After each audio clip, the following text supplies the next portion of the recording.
If the last time you bought or sold a home was more than a couple of years ago, some things have changed.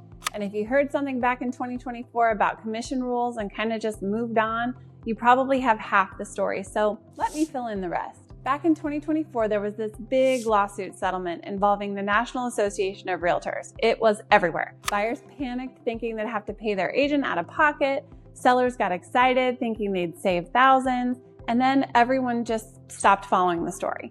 Most people are still walking around with the headline version, and a lot of it was either incomplete or just not how it's playing out. Key point number 1, what actually changed? So what actually changed?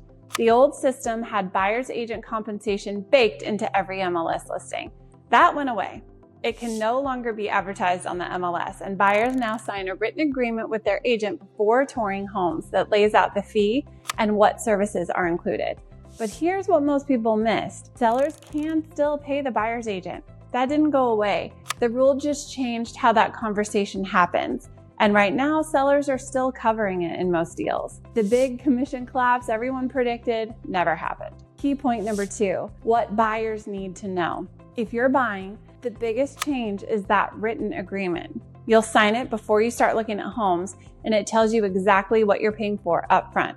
And in most cases, your agent can negotiate the seller's contribution to cover that fee as part of your offer. Same idea as asking for closing cost help, which buyers have been doing forever. 88% of buyers still used an agent last year. That number didn't drop after the rule change, so people still want someone in their corner for what's probably the biggest purchase of their life. Key point number 3, what sellers need to know. Now, if you're selling, you might be thinking you can skip paying the buyer's agent and save some money. Technically, you can, but here's what actually happens.